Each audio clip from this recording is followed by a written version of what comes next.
तारीख थी 12 जून 2025, वक्त था दोपहर के 1:38, जगह थी गुजरात का अहमदाबाद एयरपोर्ट। यहां बोइंग का 787 ड्रीमलाइनर जो एयरक्राफ्ट था या 242 यात्रियों को लेकर जा रहा था, लेकिन उड़ा और उड़ने के 1 मिनट के भीतर वो क्रैश कर गया। 241 जो लोग थे, इस 242 में से 241 लोग जलकर खाक हो गए। पहचान भी उनकी नहीं हुई। अब परिवारों के डीएनए लेने का जो कवायद है, जो प्रक्रिया है, वो चल रही है, जिसके बाद इनकी पहचान होगी। कुल मिलाकर 265 लोग इस पूरी घटना में मारे गए, जबकि इस प्लेन में बैठा एक व्यक्ति चमत्कारिक तौर पर, चमत्कार कहें या फिर जो भी कुछ आप माने, एक जिंदा व्यक्ति बचा है, अस्पताल में इलाज चल रहा है। लेकिन इस प्लेन क्रैश के बाद तमाम सवाल उठ रहे हैं कि आखिर प्लेन क्रैश हुआ तो हुआ कैसे? कोई तकनीकी खामी थी, कोई लापरवाही हुई, या फिर कोई साइबर अटैक हुआ, या फिर आखिर हुआ तो हुआ क्या? क्योंकि जो लगभग 35% हादसे होते हैं विमान क्रैश के, वो जब टेक ऑफ विमान करता है उस वक्त होते हैं, और 24% के लगभग हादसे होते हैं लैंडिंग के वक्त। तो आप समझ गए होंगे कि ज्यादातर जो हादसे विमान क्रैश के होते हैं वो टेक ऑफ जब विमान करता है तभी होते हैं। यहां बहुत सारी चीजें निकलकर सामने आई हैं, एक एक कर उसको समझेंगे, परत दर परत समझने की कोशिश करेंगे कि आखिर ये विमान जो हादसा जो शिकार हुआ है वो हुआ तो हुआ कैसे। 3 देशों की जो एजेंसियां हैं वो भारत पहुंच चुकी हैं, वो सिर्फ जवाब जानना चाहती हैं कि आखिर ये हुआ तो हुआ कैसे। अमेरिका और ब्रिटेन जैसे देश अपनी स्पेशल टीम यहां भेज रहे हैं, जिससे पता चल सके कि प्लेन क्रैश हुआ कैसे। क्या प्लेन में उड़ान भरने से पहले कोई तकनीकी खामी थी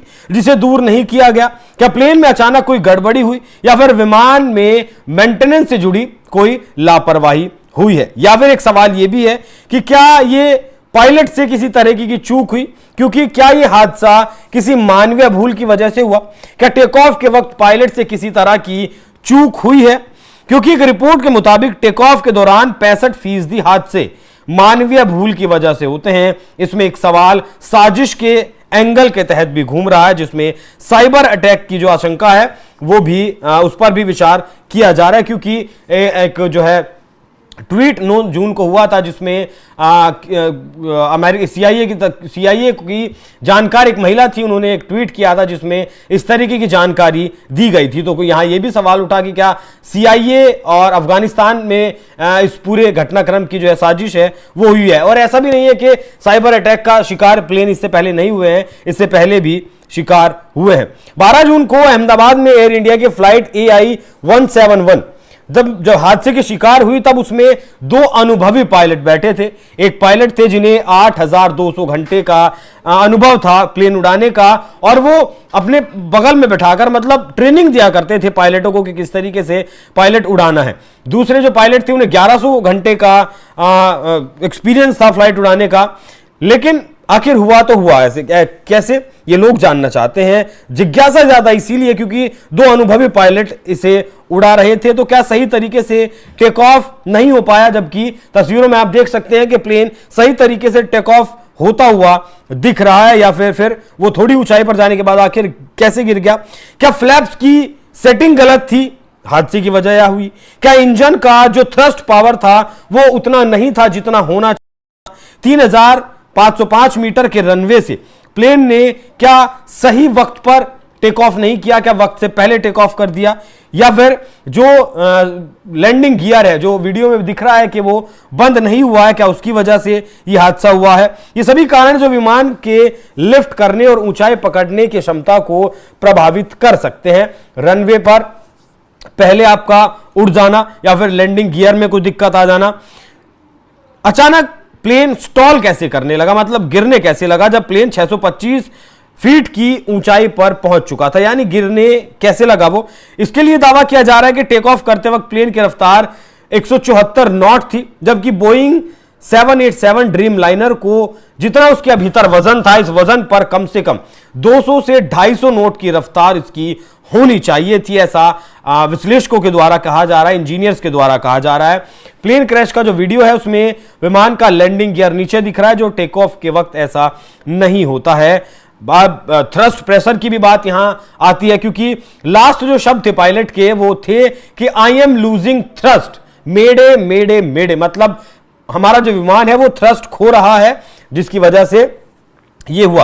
अच्छा, एक कारण ये भी है कि इस प्लेन के भीतर 1.25 लाख लीटर फ्यूल था, तो क्या इसकी वजह से वजन ज्यादा था प्लेन में, जिसकी वजह से वो स्पीड उतनी नहीं थी और थ्रस्ट पावर उतना नहीं मिल पाया प्लेन को, जिसकी वजह से वो उड़ान भरते ही गिरने लगा। हालांकि ब्लैक बॉक्स रिकवर कर लिया गया, 28 घंटे का वक्त लगा ब्लैक बॉक्स को ढूंढने में। अब इससे सामने आएगा कि पूरा सच क्या है।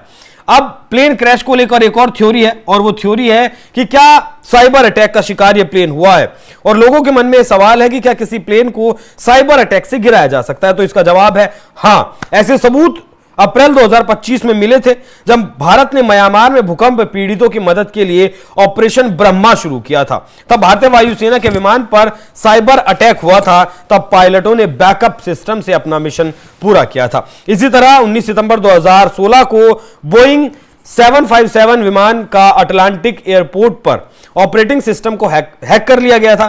थोड़ी देर बाद विमान एकदम ठीक भी हो गया था। बाद में अमेरिका के होमलैंड डिपार्टमेंट ने दावा किया कि यह रिहर्सल था। लेकिन क्या अहमदाबाद के प्लेन क्रैश में भी साइबर अटैक वाला एंगल हो सकता है, यह जांच का विषय है। अब समझने वाली बात यह भी है कि जब इतने अनुभवी पायलट उस प्लेन को उड़ा रहे हैं, तो उन्हें जानकारी थी कि प्लेन में वजन कितना है, प्लेन में फ्यूल कितना है, कितने रनवे से उन्हें टेक ऑफ करना है, किस स्पीड के साथ उन्हें टेक ऑफ प्लेन को करवाना है। कोई अनाड़ी खिलाड़ी उस प्लेन में नहीं बैठे थे। उस प्लेन में बिल्कुल मतलब बहुत ज्यादा एक्सपीरियंस लोग बैठे थे जो उसे उड़ा रहे थे। तो ऐसे में साइबर अटैक होने की जो संभावना है वो बढ़ जाती है कि क्या वाकई में साइबर अटैक हुआ है, क्योंकि एक जो वीडियो सामने आया है, एक और जो अभी आपकी स्क्रीन पर भी आएगा थोड़ी देर में, ये वाला जो वीडियो है, ये वीडियो सवाल खड़े कर रहा है कि आखिर मतलब उसी एन मौके पर कौन इस वीडियो को रिकॉर्ड कर रहा है कि ये प्लेन जब मतलब उड़ा और गिरने वाला है। हालांकि जो पहला विजुअल आप देख रहे हैं वो सीसीटीवी में रिकॉर्ड है, लेकिन ये जो छत पर खड़े होकर किसी ने वीडियो बनाया है, इससे कहीं ना कहीं साजिश की बू आती है। बाकी एक एंगल अफगानिस्तान में बैठकर साजिश रची गई, सीआईए को इसके बारे में पता था, ऐसी भी फिलहाल थ्योरी चल रही है। हालांकि ब्लैक बॉक्स मिल गया है, अब देखना होगा कि ब्लैक बॉक्स से क्या कुछ रिकवर होता है और सही कारण इस प्लेन क्रैश का क्या था, वो भी देश के सामने जल्द ही आएगा। बाकी आप लोग इस विषय पर क्या सोचते हैं, कमेंट कर जरूर बताइएगा। नमस्कार।